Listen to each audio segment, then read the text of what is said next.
Podtacular 381 RTXtravaganza for July 11th, 2013.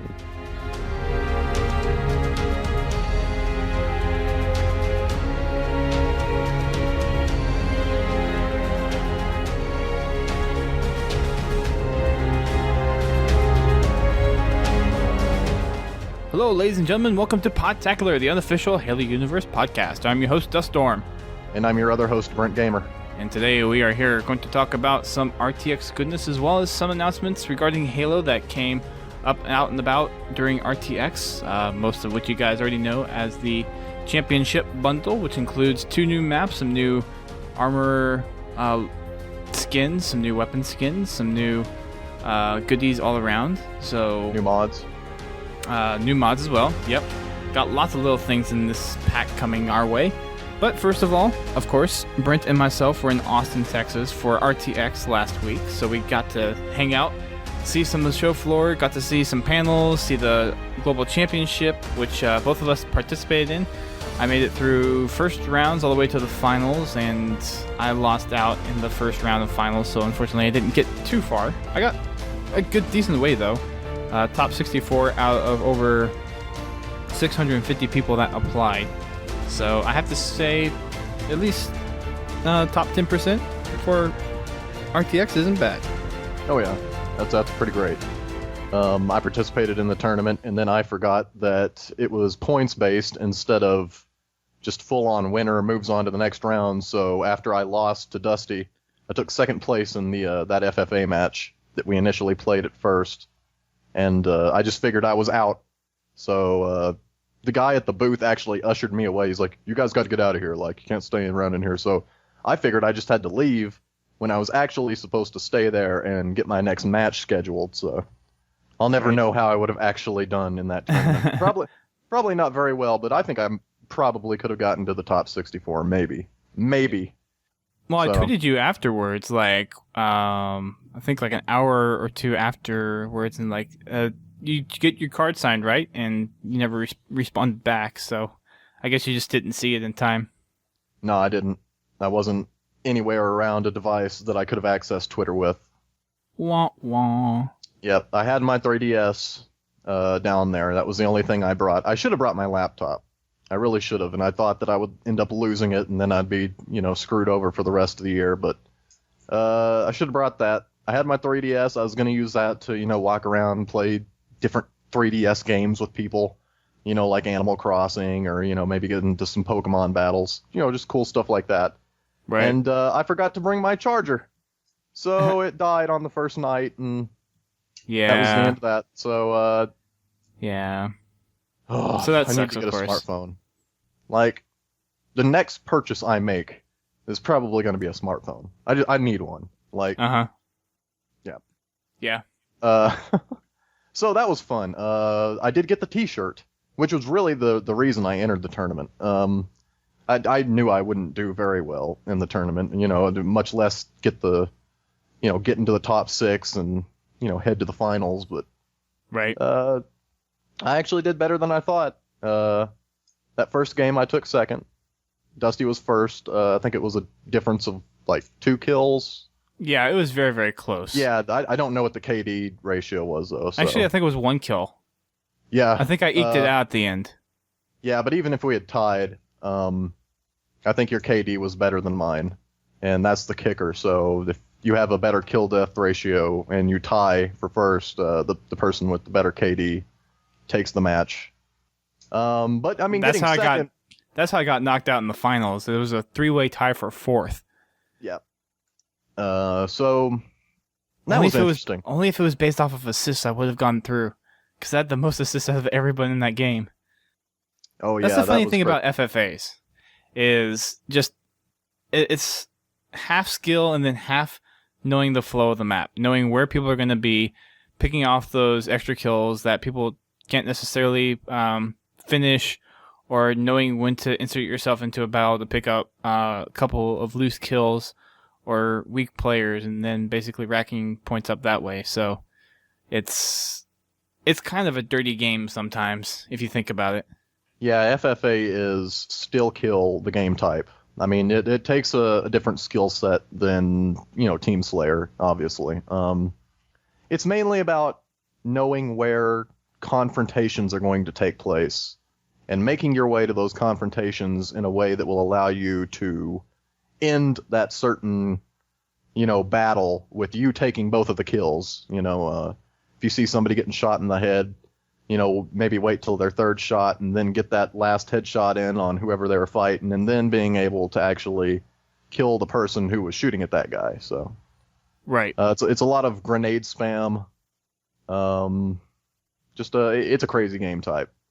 Personally, I prefer team-based game types as far as competitive gaming goes, but it was a fun tournament. I enjoyed watching all the games. I watched Dusty on his last match before he was eliminated. Yeah, that kind of sucked. Yeah, but what are you gonna do? I mean, sometimes you win them, sometimes you lose them. That's the way it goes. You did really well. I mean, I was proud of you. Well, that's debatable. I did pretty good. You did well. To get into the top 64 means that you did well, and then, to almost advance, that was pretty good too. I mean, you would have advanced. It was just your kill-death ratio was off a little bit. Well, I'm really not a good free-for-all player. I'm more of a team player, which I think has part to do with it.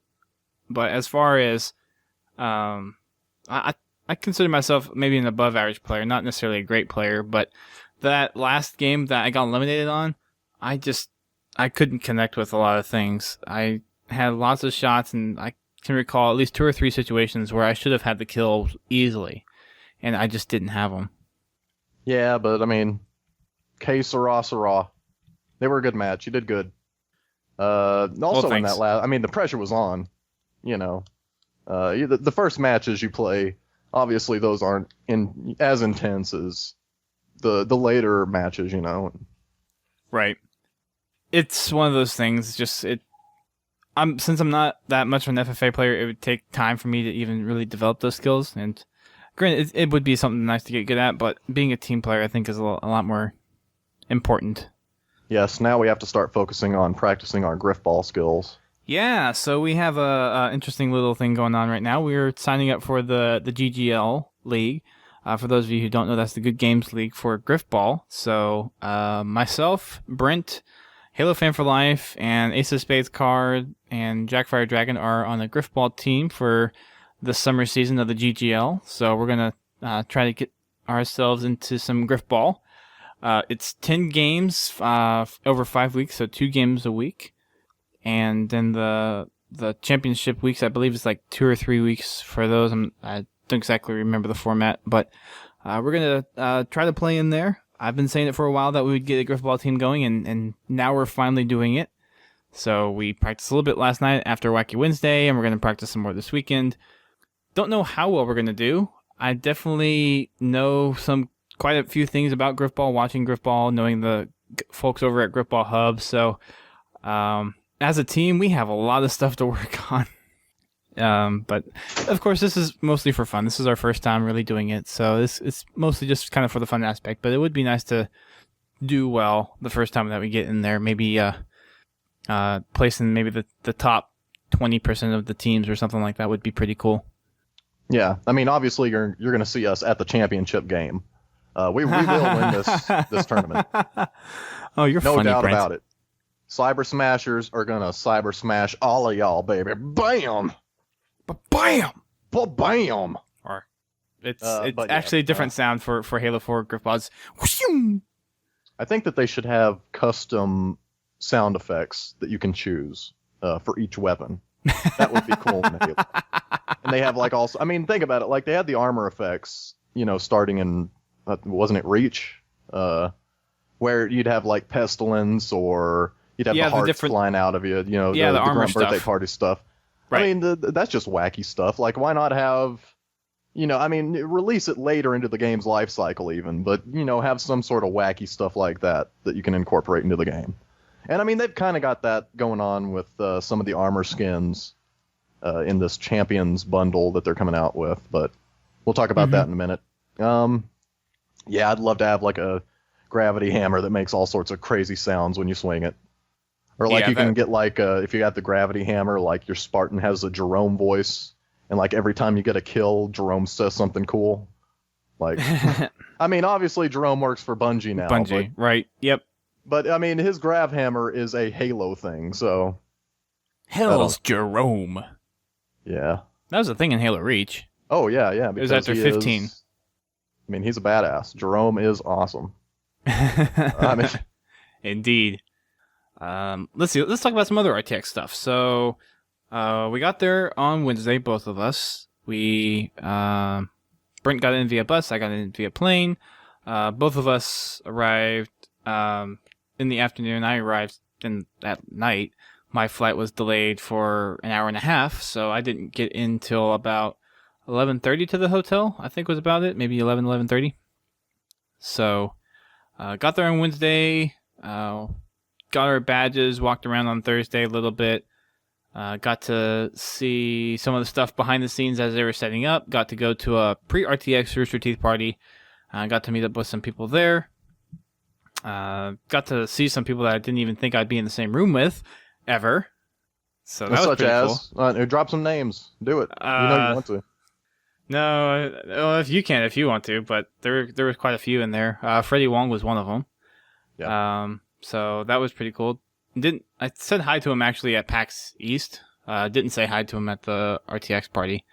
Didn't really branch out too much other than the Halo pros that were there, the 343 guys that were at the party, and then the Rooster Teeth folks. There's some other people I introduced myself to and ran into, but there were some big YouTuber names and entertainment names there that it's like, oh, well, it's interesting to see them there. I just seen being one of them, but I didn't really go up and introduce myself to any of those people. Mostly, if it was either Halo or Rooster Teeth specific, then I tried to. If not, then it's like, oh, well, that's interesting. Yeah. The highlight of that party for me was meeting with the illustrious BS Angel. Yeah. Finally got to meet her in real life after. Yes. Well, I don't know her that well, but you know, I've known her long enough to feel like I was finally getting to meet a friend. Yeah, she's cool. We also met Frankie up there. Well, I met Frankie. I'm sure Dustin's already met him. Trying to think of some other people. Strong Side was up there. Chatted with him for a while. Then we walked outside on the balcony to go watch the fireworks over Austin, Texas. And unfortunately, the fireworks were obstructed by the W Hotel building. We were in kind of like the worst possible spot to see fireworks if you wanted to go look at them. But right. We were able to kind of walk out on a staircase near the hotel and get a pretty good glimpse of them. So that party was fun.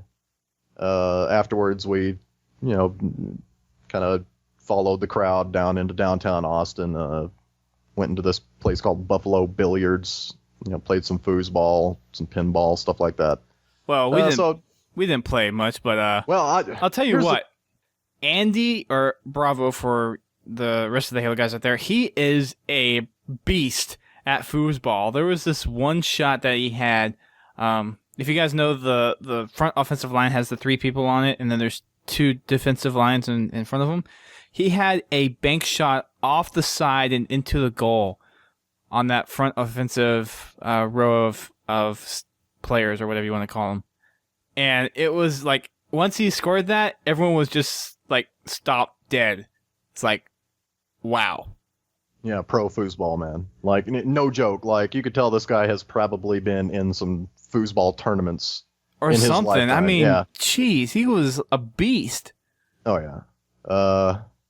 I tried playing pinball. They had a Star Trek The Next Generation machine. Costs $1 to play. I put 4 quarters in the machine. Then guess what? It didn't let me play. And I was super duper mad. Oh my god. And that is one of my favorite pinball machines of all time. I mean, as far as tables go, I love Next Generation. And did you that tell made me anyone sad. that was broken, or did you just kind of let it take your money and like just walk on back over to the group? Yeah, like I didn't tell anybody. I probably should have went up to the bar and told the person working there, hey, your machine took my money and you didn't put out a does not work sign in front. But I just didn't bother. I was frustrated. So yeah, I lost $1 on that. Didn't get to play pinball. Nobody was playing on that table. Like everybody else, all the other tables were being played, and that was the only one that didn't have anybody near it. So probably that should have been my first sign that something is wrong with that machine. And I was like, no, it's the next generation. Like, you want to play it. Like, you have to play it. Yeah. And so that's what I get. Stolen dollar. So, but I mean, it was a fun night. That was a fantastic night at the Rooster Teeth pre-event party. Yeah, it was a blast. Oh yeah, I mean, the food selection was interesting. No, there was cheeses. There was what was kind of either grilled or steamed vegetables, but it was cold, so it was not done very well or done very long, or I'm not exactly sure what they were doing. What I think they did was probably just steam the vegetables and then chilled them. I mean, that's my best guess, because some people do that. I guess it's more of a southern thing to steam them or grill them and eat them warm. But well, I mean, yeah, I mean, obviously that's the way most people eat them. But these particular hors d'oeuvres were chilled. Right. Really, the only hors d'oeuvres I enjoyed up there were the mushrooms that they had. They had pretty good mushrooms. Other than, I mean, some of the cheeses were good too. I'm not a big hors d'oeuvre fan, just in general. But yeah, a lot of fancy food up there. It occurred to me that might be possibly the fanciest party I will ever attend. Maybe. I mean, so yeah. Well, I mean, it was good for stuff. now. It was fun. I mean, yeah, for now. If you go next year, then there's going to be another pre-RTX party. So yeah. If we tell them who I am, I'm not sure they'll let me in. You didn't cause that much of a ruckus. Jeez. Well, no, I didn't. I acted pretty good down there. Yeah, good boy. It was a lot of fun. A lot of fun all around, and that was just the first night before the event even started.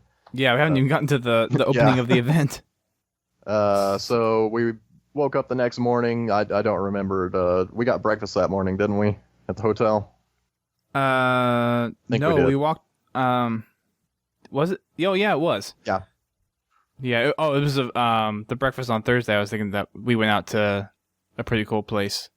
Oh yeah, on Thursday we went to Annie's Bistro or whatever it's called. Annie's something in Austin. I had some tomato soup there that was pretty great. If I remember, I think it was on Congress and 5th. Yeah. Yeah. So if you go to Austin or if you go to the RTX next year and Annie's Bistro, something like that, on Congress and 5th, it's a pretty good place to eat. Yeah.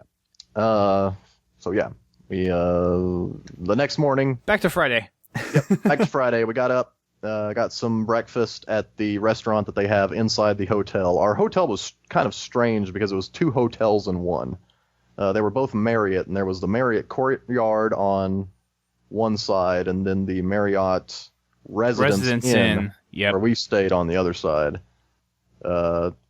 So they all had kind of one combined little sports bar / restaurant there that you could go for a free hot breakfast.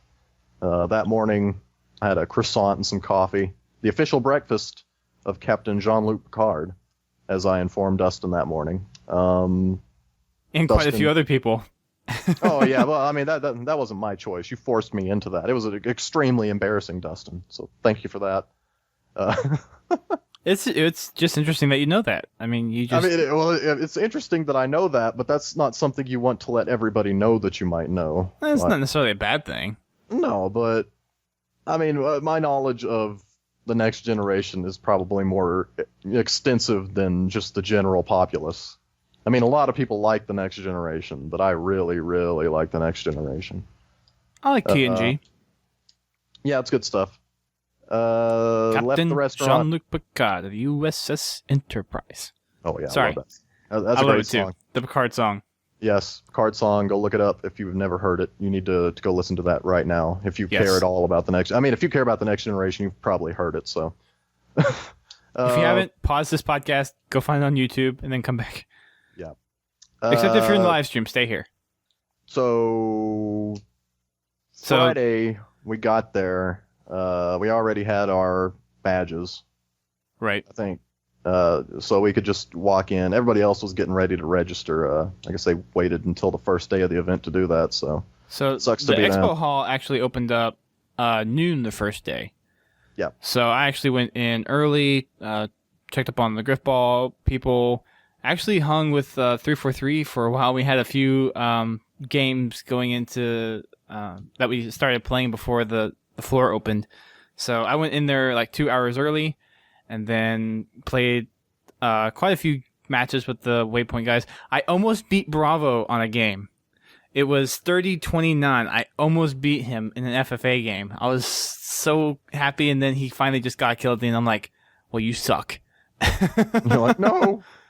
I'm like, damn you! Ugh. Damn you, Bravo! Anyways, it was a lot of fun.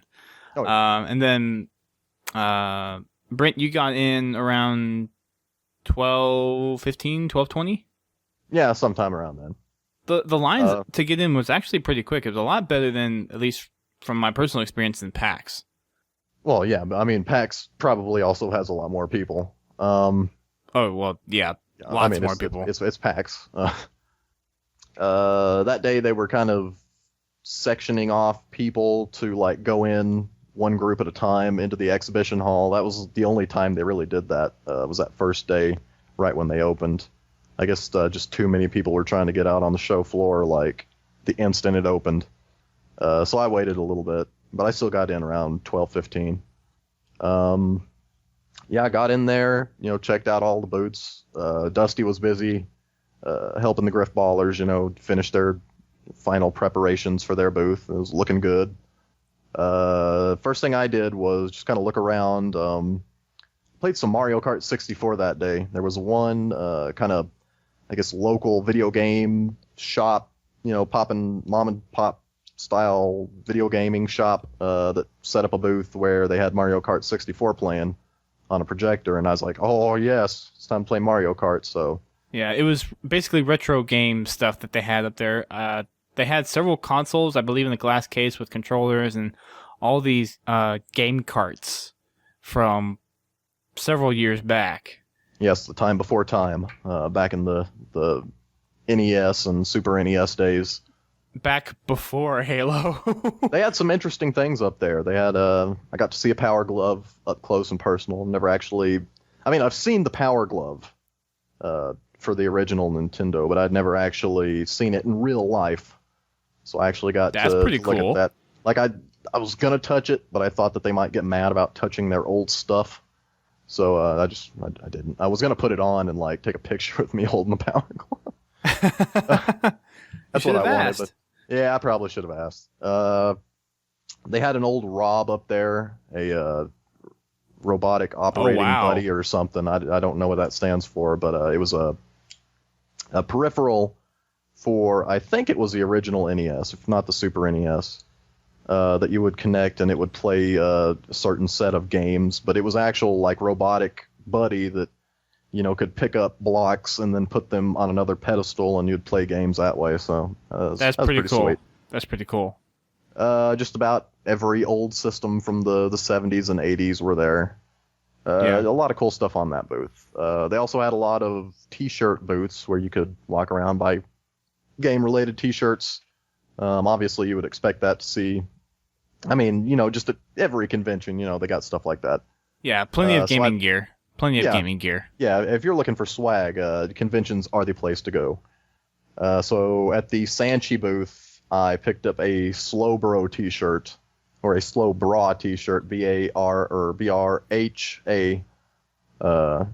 It's got a kind of picture of Slow Bro on the front, but he's wearing a pink T-shirt with the collar popped up, and he's drinking a beer. Like, it is funny. He's got like a hat backwards. Cool shirt, brah. Yeah, cool shirt. Cool bro. shirt. Cool shirt. Then I picked up a set of 8 Pokemon badges. That was $20. They look pretty cool.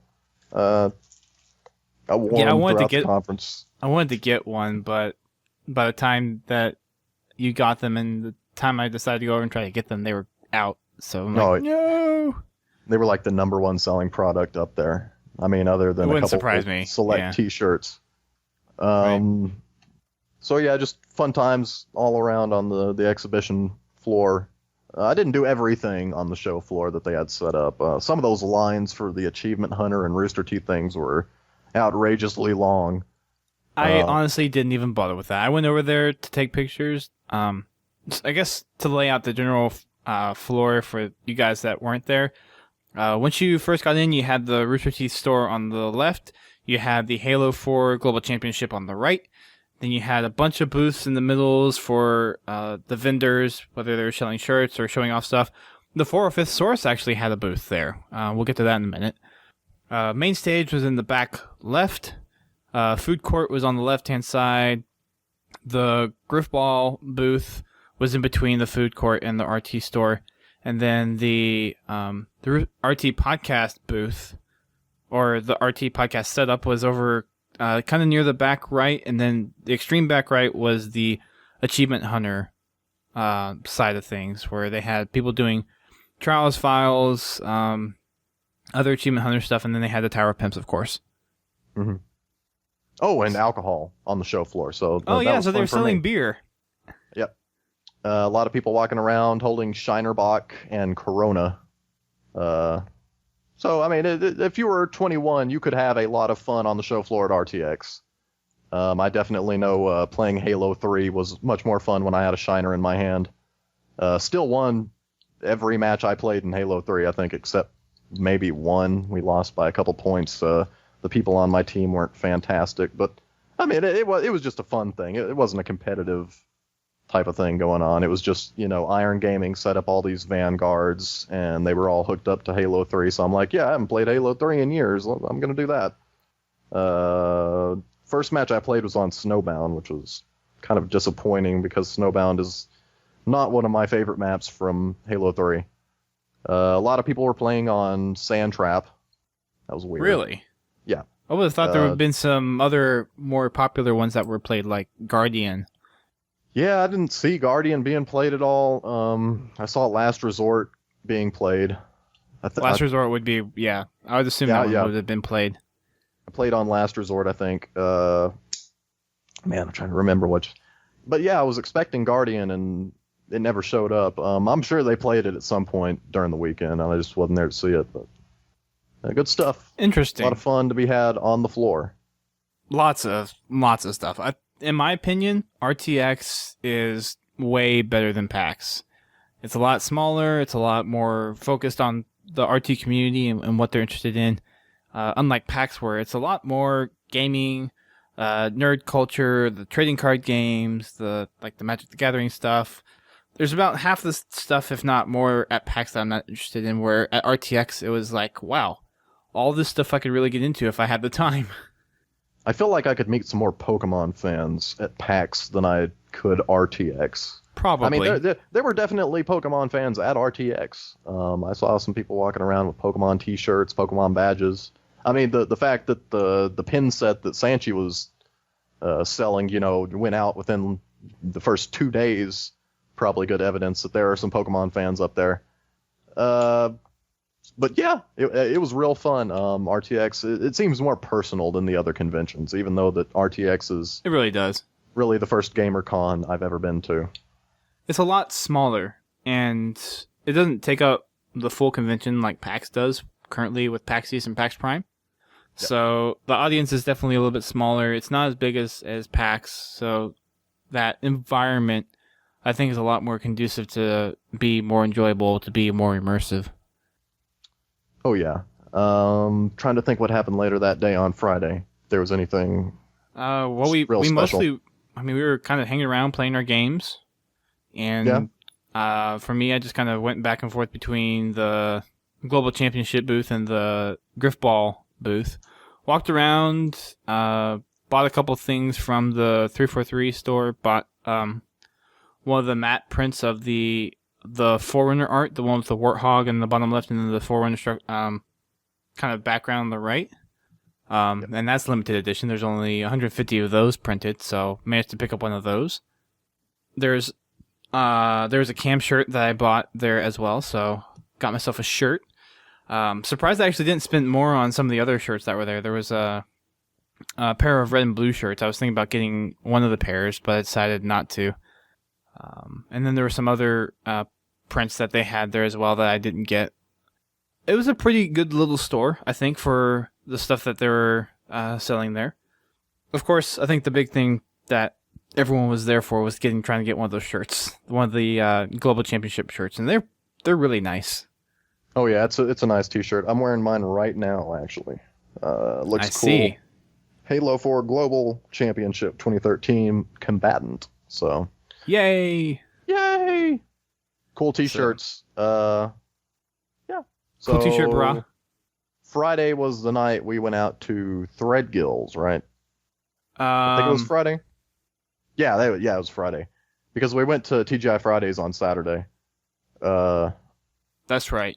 Right, so later Friday night, we all met up with the GrifballHub crew and made our way to a restaurant called Threadgills, which sells kind of Southern-style cooking. It was good. It was really good. It was pretty good. I think we had, how many people there? It was like 18. 23? Yeah, by the time it was over, it was like 23. We went in with 16, told the waiter that we needed a table for 16. That took like 30 minutes to find one. And then by the time he came out and told us that he had a table, we'd already gained like 2 extra people. So he got real frustrated about that. But we got in, all 16 of us or 18 of us, whatever. And then we actually had more people join us, Yeah, we had like 5 more people come by. So. Yep. So it was a huge party. It was good. Most people got the chicken fried steak. I really wasn't feeling like chicken fry that night, so I just got a cheddar burger. It was okay, pretty good stuff. How was the chicken fried steak? It was pretty good. A little on the dry side, I think, but I've honestly never had chicken fried steak before, so I don't even know really how it's supposed to be prepared. But it was good. It was good nonetheless. The thing about chicken fried steak is you need to eat it with the gravy. It just by itself, it is dry. Like, it is a dry food, and the gravy is almost just there, to give it an extra moist component. I was ridiculed by like 3 or 4 different people when not eating the gravy, and I'm personally not a big gravy fan to start off with, so that's why I kind of asked for it on the side, and then I just kind of ate it without the gravy. But then people were telling me afterwards, including Brent, it's like, no, you're supposed to eat it with the gravy. I'm like, okay, well, next time I get chicken fried steak, I'll eat it with the gravy. I mean, you can eat it any way you want to, but I mean, generally people will eat it with the gravy just because the chicken fried steak is so dry by itself. I mean, it's not incredibly dry, but it's a lot drier than if you actually have the gravy on it.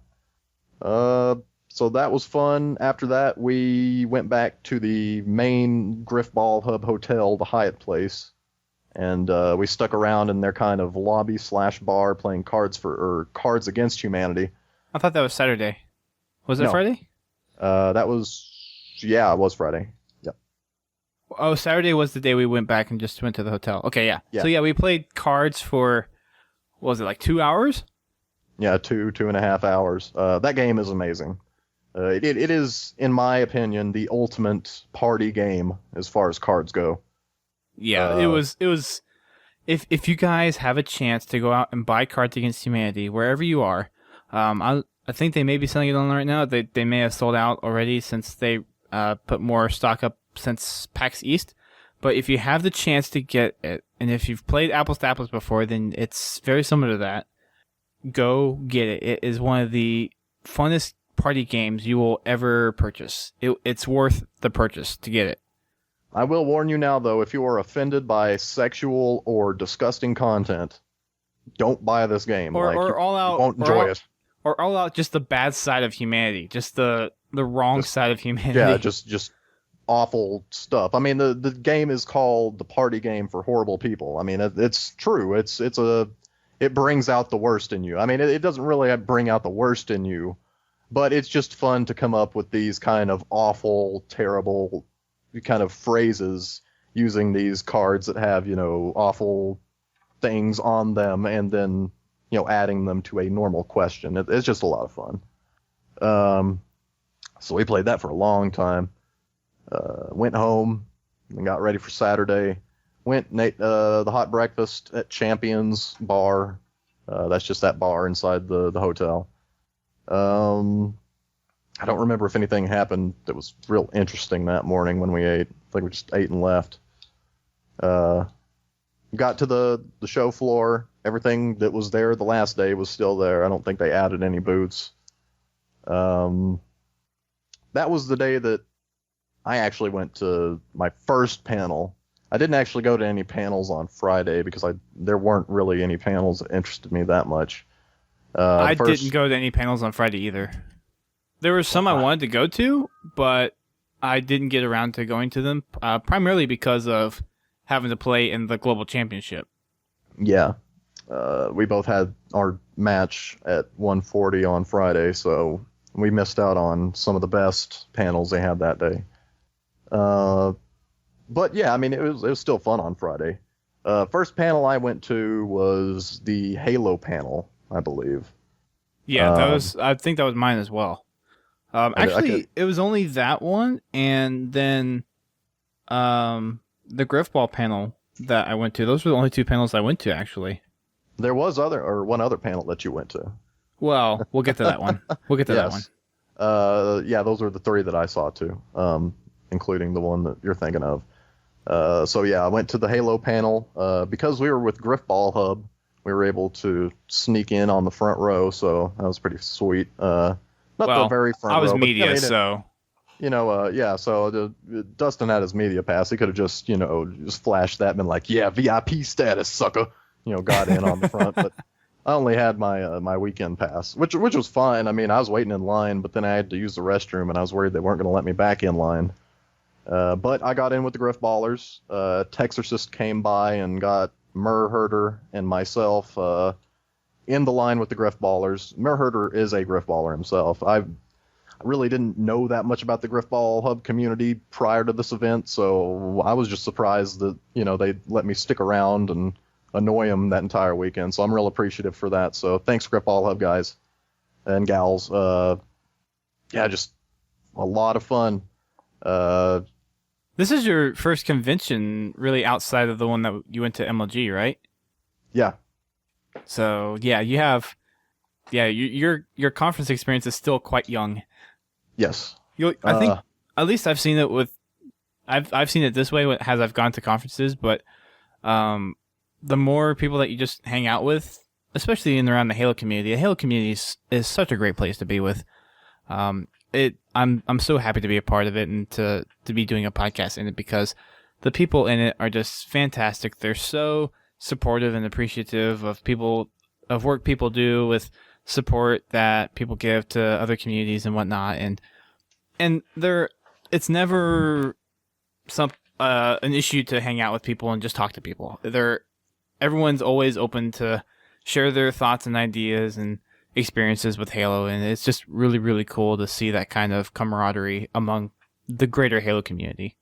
Oh yeah, and most people up at RTX who were actually attending the event were super nice.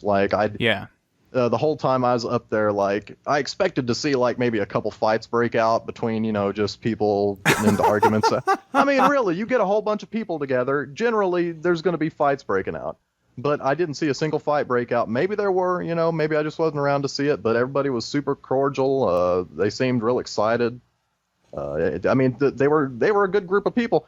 The biggest a-holes in Austin were the people traveling in who weren't a part of RTX and were offended that we would actually, come to a convention. They're like, well, I feel like I've landed on a different planet.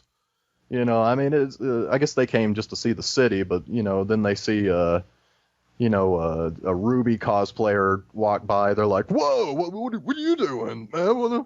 I guess it just blew their minds.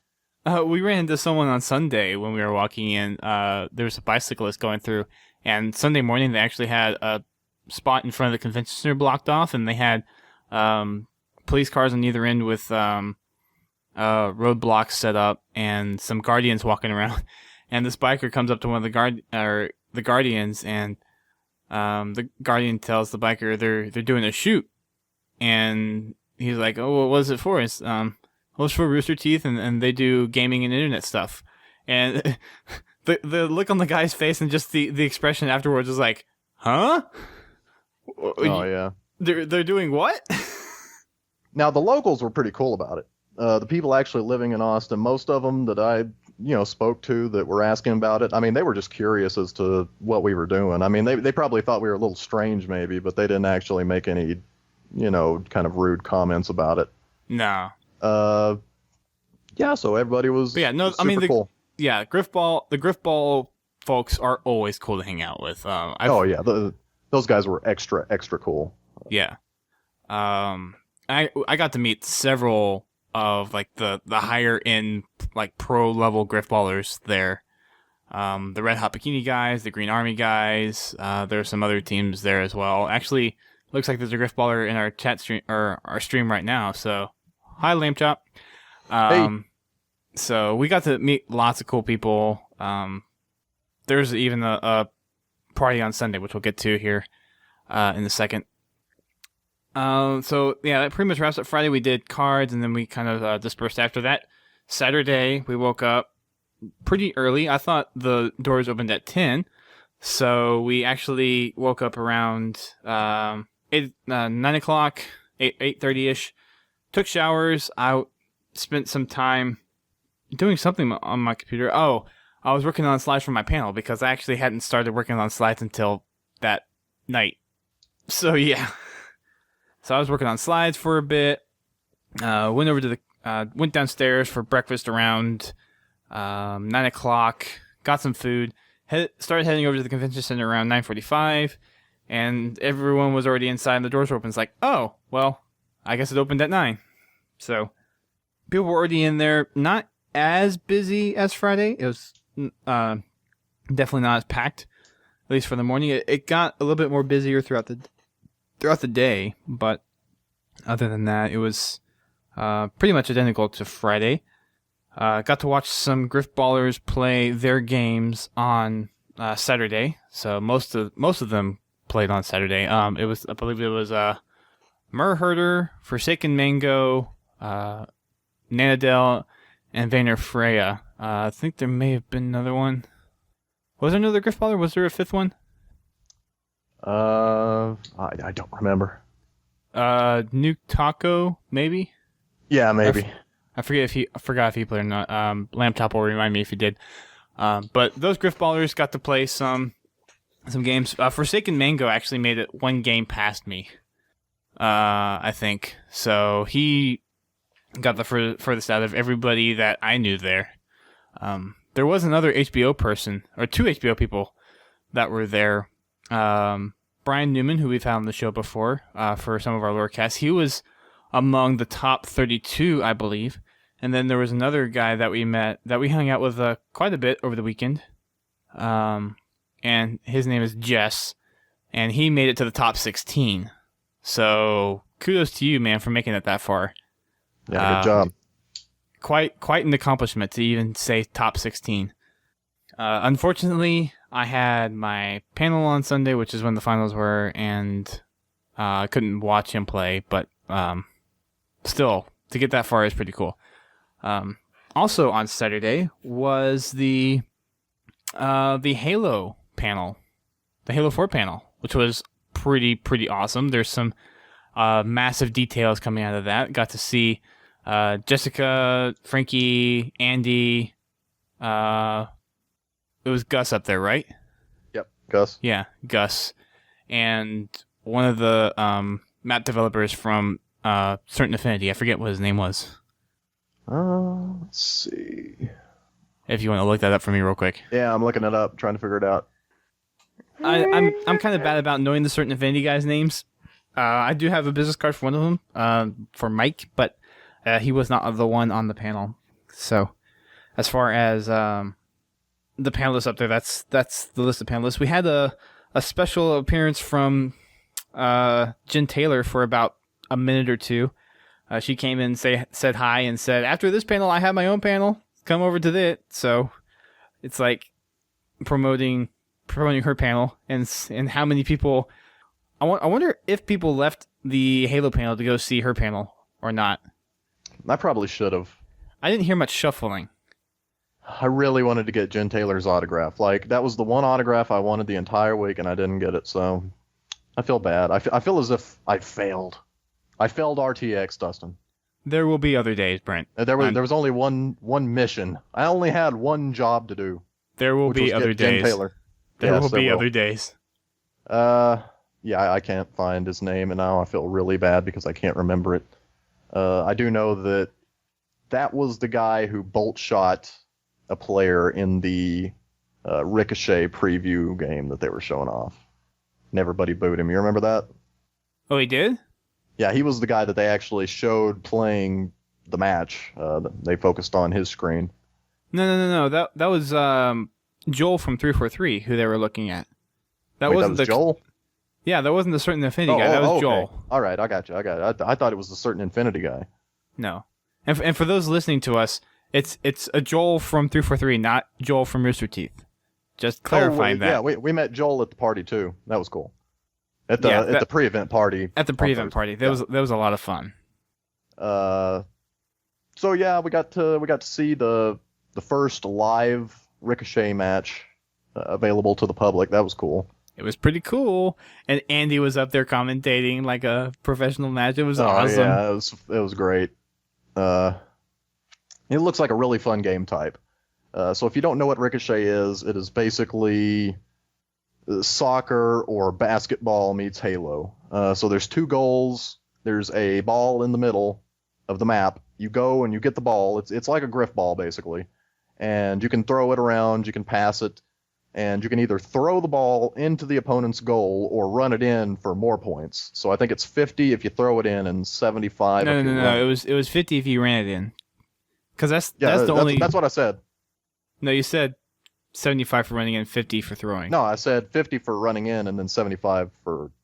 No. If you run it in, you get more points. Yeah. Okay, so maybe I switched it up. 50 if you throw it in. 75 if you run it in. We didn't actually see them score on a throw. I was hoping we would. I was hoping we would see that and see how many points that was going to be. I would guess a throw is 10 points. Maybe. Or 20 points. It'd be 10 to 20 now I'm all points. Confused. Anyway, you get more points for running it in than if you do throwing it. But, I mean, they came close to scoring a throw-in goal, but it bounced over. Yes. It bounced over. The ball is extremely bouncy. Oh, yes. I guess that's why they call it Ricochet. So I can see a lot of people figuring out some ball bouncing tactics for that game type. I could even see people like setting up to get like instant scores where you have one guy like on the ball spawn. He grabs it, runs, and throws it over to another guy on the other side of the map. That guy throws it to another person who's waiting next to the goal. He just runs it in. Like, that'd be sweet. You know, you just keep doing that over and over and over again. So yeah. Pins Halo looked up the guy. It's Steve Young from Certain Infinity. Okay. So he was the guy that showed off the two maps in Ricochet, which we'll get to the good stuff here in a little bit, guys. It's part of the actual bulletin stuff, which is why we're going to we're kind of holding off a lot of details until we get to that part. And to lovable lame toss parts, yes, it is. Ricochet, Oddball, and Grifball use the exact same balls in every game. Yep. The physics, I think, are a little bit different per each game type. I think for Oddball and Grifball, the physics are actually the same. But for Ricochet, it seemed like the ball was a lot more bouncy.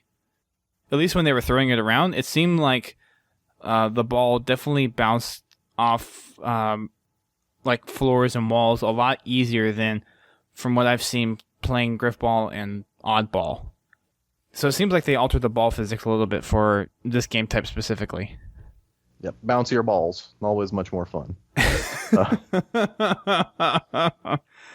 All right. So that was most of the Saturday. They had a Halo Reach, or no, not Halo Reach. They had a Grifball tourney Saturday morning.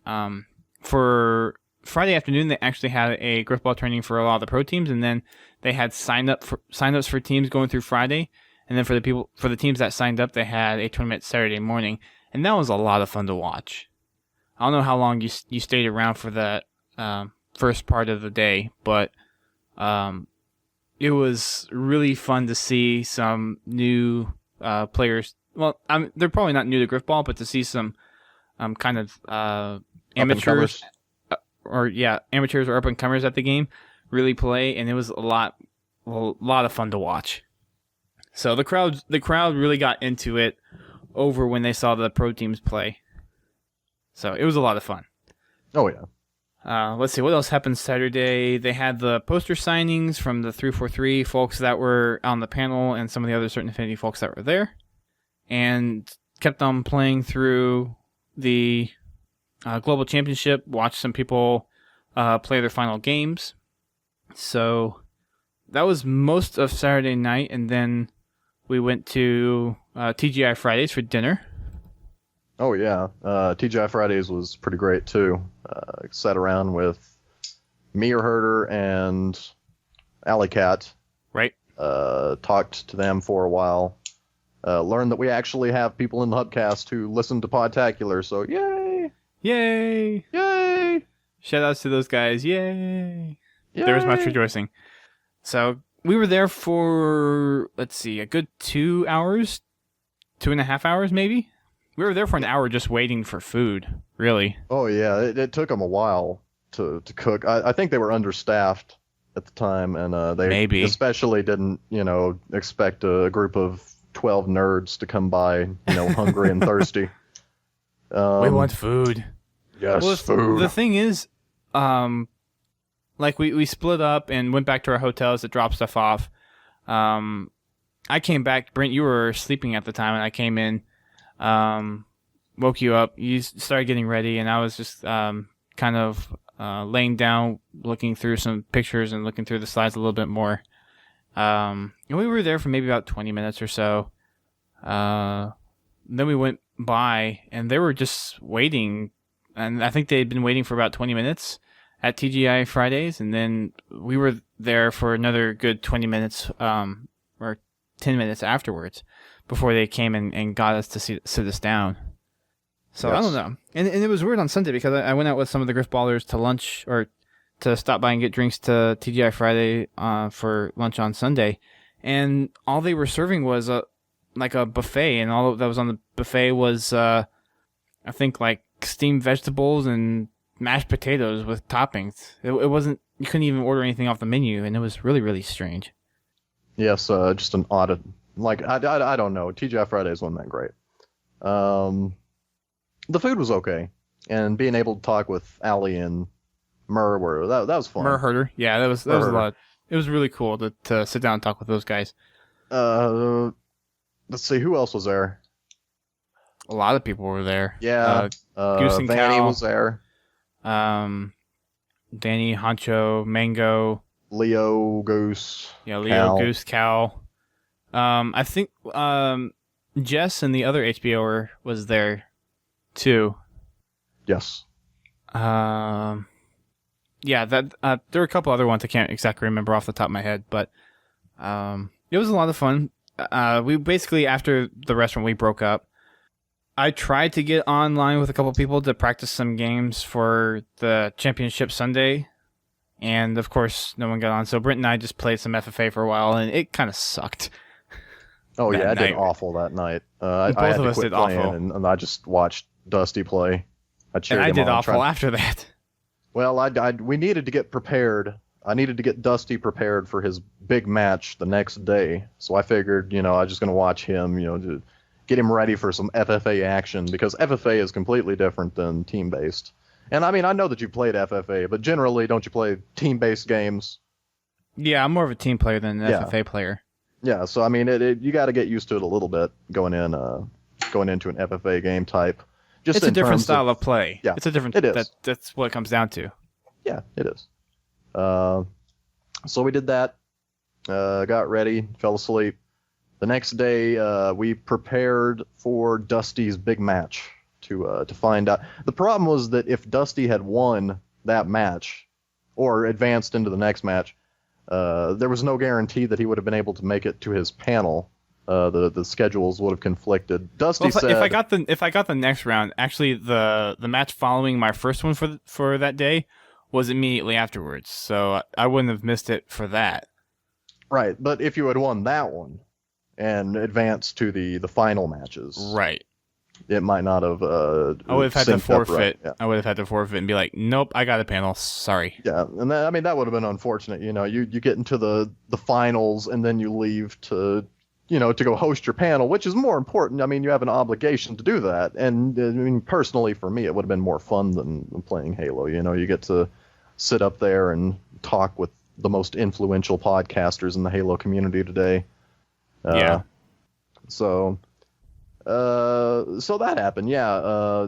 Dustin played his games, almost advanced to his next round, but he got beat out due to the kicker clause in the in a tie game scenario. His kill death ratio wasn't there. 4-way tie or 3-way tie for fourth. Yeah. It sucked. Oh, I was just.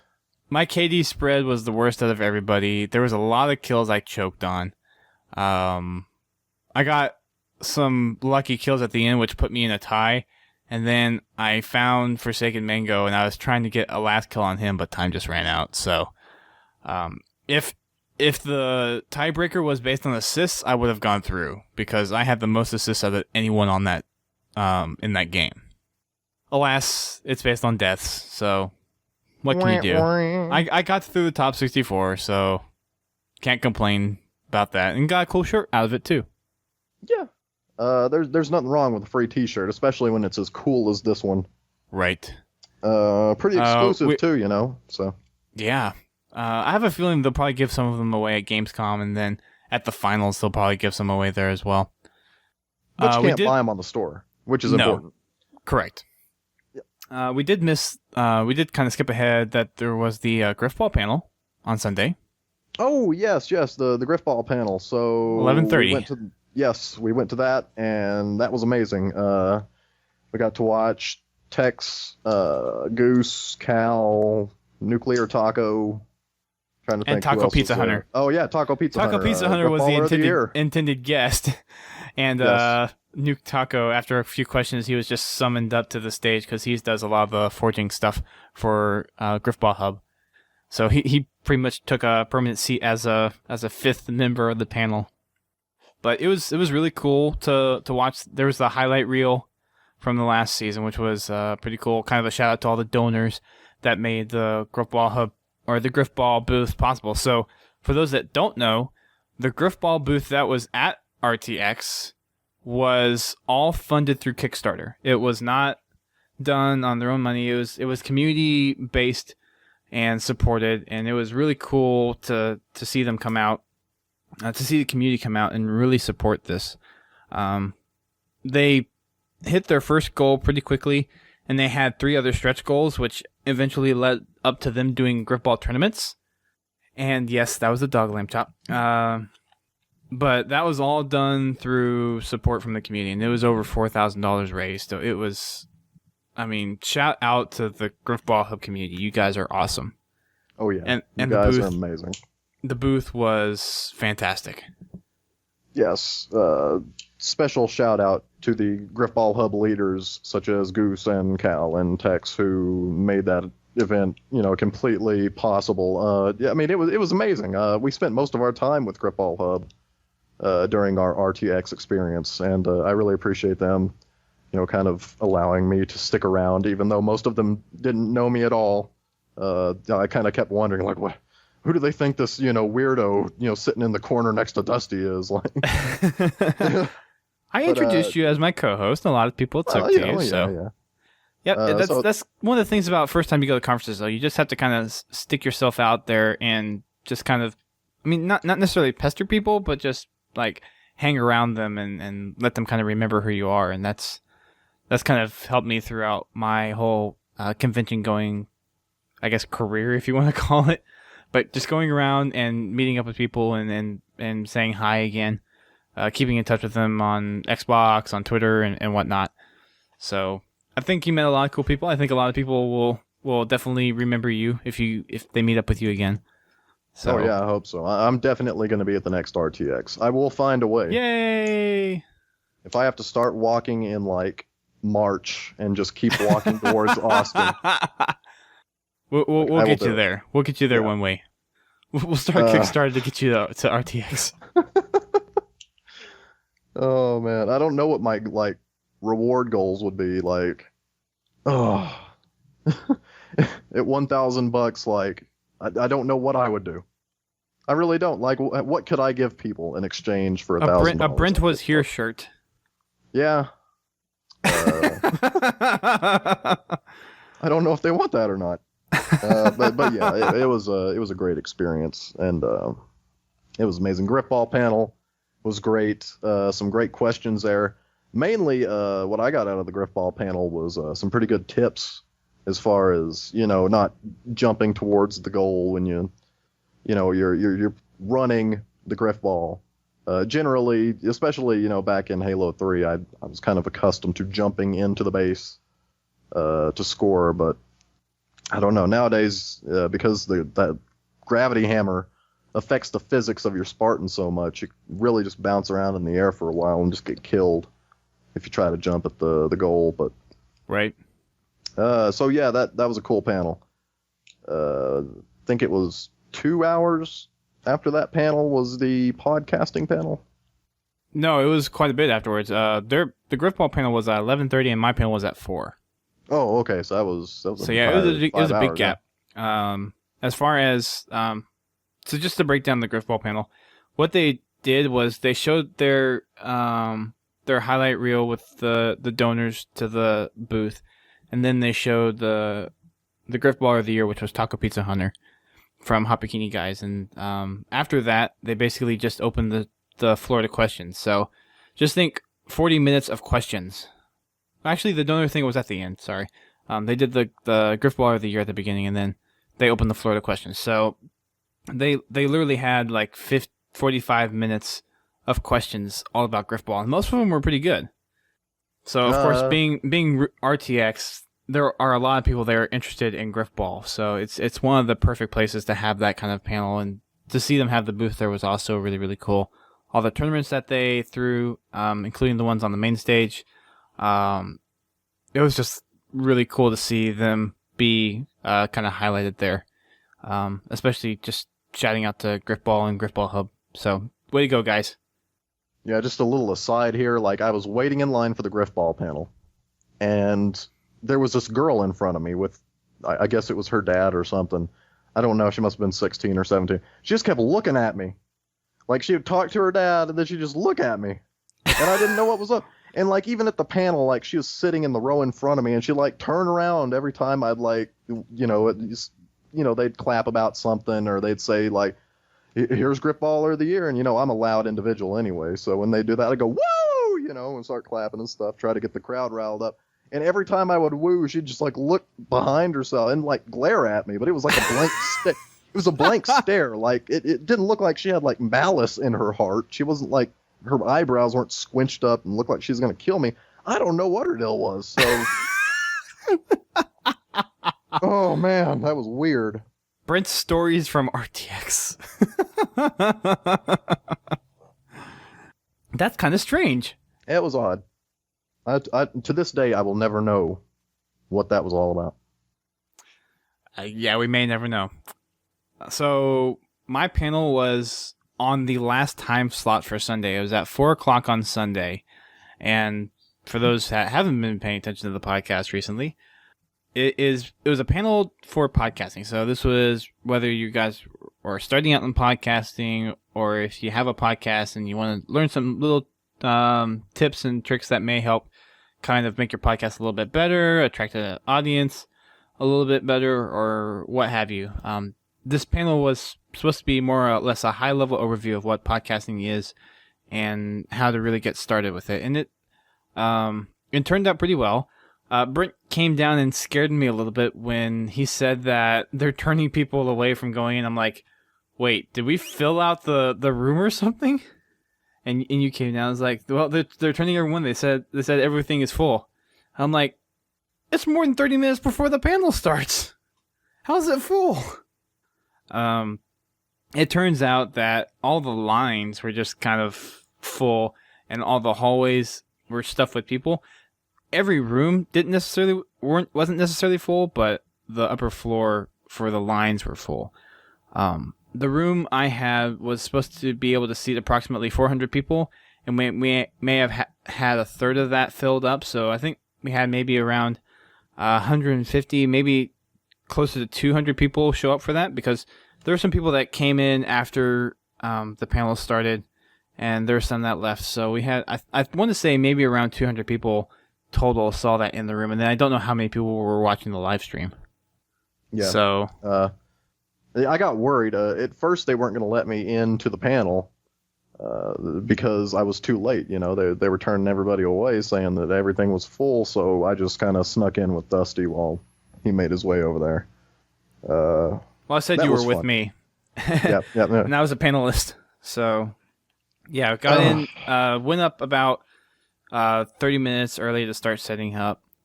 Had a couple of last-minute things to change on the slide, so I got the information I needed from Lindsay, updated that, and then the panel from there went on pretty well. I had to say I was a little nervous going into the whole panel thing all the way up until we started and people started coming in. It's like, and then the nervousness just kind of went out the window when everyone was there. It's like, okay, time to start. So it turned out really well. Got quite a few questions from the audience that was there. Had I think 2 or 3 people come up afterwards and say, "Thank you for putting this on. Really learned a lot. It was great to see some other podcasters share some of their knowledge." Someone gave me one of their cars to actually go listen to their show and comment on it when I have time to go listen to it. So that was pretty interesting. Got several follows and tweets a couple of days afterwards as well. So I think a lot of people really enjoyed it. I was planning to go do it at PAX, but tonight I actually got the email saying that the panel has been denied. So they said, of course, I mean, they did the PR way said, we don't have any time to fit your panel into the schedule. So I figured it's something I can try to get in for PAX East. Maybe try again for PAX next year. Yeah. I thought the panel turned out really well. Oh, it did. It was great. And for those that didn't get to see it, we are going to put up a video version of it once we get the video and or audio from Rooster Teeth. I've asked for recordings from them, and I haven't heard back yet. So we're gonna try to get that done. Cal from GrifballHub also recorded another video angle. Brent recorded a video angle. So if we can get those 3 video angles and then the source audio, mix that together, throw it up on YouTube, and for all of you guys to see. So that'll be good if we can get that done. That's pretty much wraps up the whole RTX specific experience. We also had a Grifball dinner for all the donors that helped contribute to the Grifball booth. And then Brent was obviously along, so he was kind of like my plus one for the night. And that was a lot of fun. We went to an Irish pub. What was it? Fado's? That's what it was called, right? Fado's? Yeah, Fado's. So we went there, had some good food, burgers. Some people ordered drinks and all. We had a cake that Goose had made locally there. Apparently, there's a kind of a mom and pop truck that makes cakes daily, and they made a cake from there, and it had the Grifball logo on it, and it was really, really cool. It was really good cake too. Oh my gosh, that's some of the best cake I've ever had. That cake was not a lie. Mm-mm. So it was great. Lots of fun times to hang, just hang with people, just talk with people. All in all, just a good atmosphere all around. Yeah, I loved it. I had a ton of. I mean, if I were going to summarize RTX, like all I could say is ton of fun, like that, because that's what it was. Like it was a ton of fun. Yeah, it was one of the best experiences ever. Definitely trumps PAX in my opinion. So I think that wraps up RTX pretty much. We had the Global Championship that was there. The top 6 people from the competition at RTX actually goes on to the final. All expense paid trip. So basically flights, hotel, not food of course, but basically all those expenses to get there is covered. the 6 winners, of course, half of them were kind of MLG pros. Some of you guys may know these.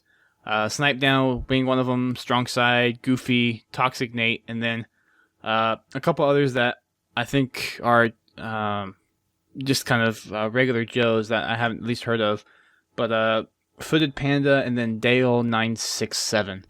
So all those guys have, they won Vanguards when they were at the event, and then they get the all-expense paid trip to the finals.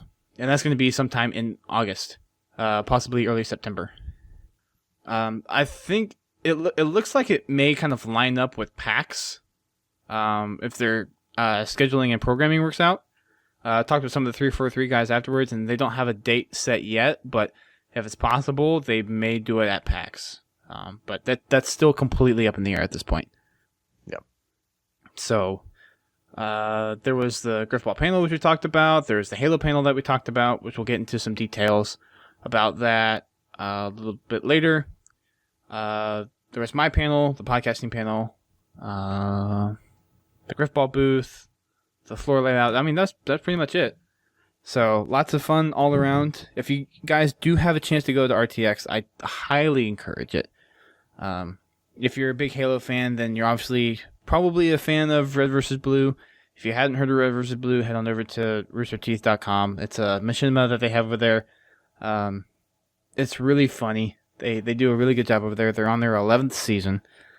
And RTX is all about what the RT community really loves and enjoys, and that has to deal with Red vs. Blue, Halo, Grifball, Achievement Hunter, the Let's Plays, Trials, Minecraft, and all that good stuff. So, this year was their 3rd one, and from what I've heard, it just keeps on getting better and better every year. So this is one of those conventions that I'm going to put on my yearly trips to go to. So definitely check it out if you have the chance. That pretty much wraps up this show, guys. We're going to be covering the Halo Bulletin and some of the other stuff that's come out on the Waypoint blog here. On our next show, it'll probably be released like a day after this podcast or something. So as far as RTX goes, I think we pretty much covered our experience pretty well. Definitely going to go next year. I think Brent's going to go next year as well. So. Oh yeah. Thank you guys for listening. As always, you can find us on podtacular.com, and while you're there, send us an email or shoot us a voicemail. We'd like to hear from you guys. We would love to hear if you were at RTX, what your experiences were like, or if you have any questions regarding our experiences at RTX. Feel free to drop us a line, and we'll definitely answer the questions on the show, if not reply back to you.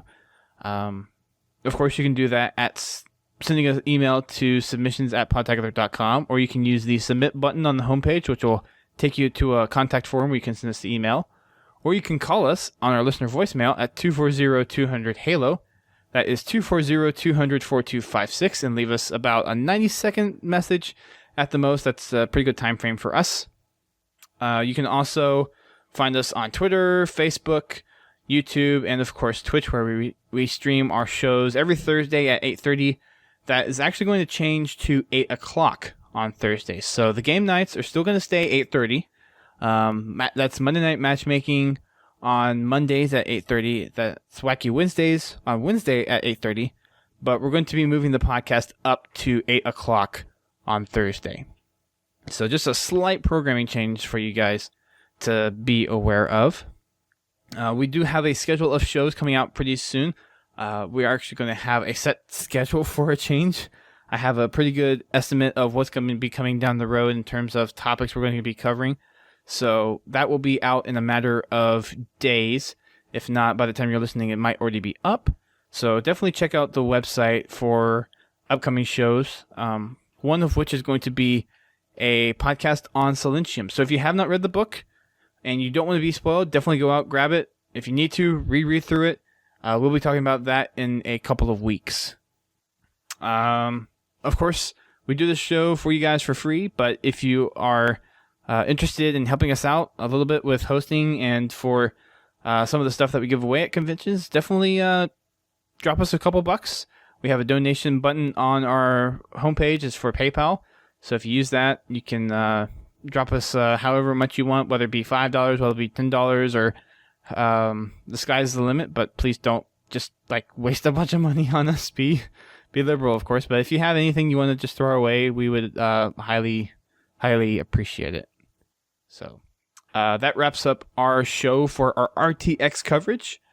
Again, we had a blast, guys. Shout outs to the Grifball crew for letting us hang in your booth, and the 343 crew for letting us hang out over there as well. I got to spend a lot of time with them just talking and hanging out while the tournament was going on. So lots of fun. Great to meet a lot of the pros there as well. And overall, a fantastic experience. Yes. And, of course, final shout-outs to Rooster Teeth for putting on such a great show. It was very well done. One of the best things I've been to personally. And you guys blew it out of the water. Shout-outs to Barbara and Gus and everyone that made RTX possible. You guys rock. Last final shout-outs to my panelists that was on my podcasting panel. So I had Goose Checo from GrifballHub. I had Roadblock from Glibshark, aka Late Night Digging Jam, or what used to be Late Night Digging Jam. And then I had Lindsay from Rooster Teeth, who used to be the podcast producer for the Rooster Teeth podcast in the pack, but now she's over at Achievement Hunter. So, congratulations to you, Lindsay, on the promotion. I think you're going to be still doing some great work over there. So, shout outs to all of them guys. So, definitely follow them on Twitter. They all have Twitter. Give them a shout out.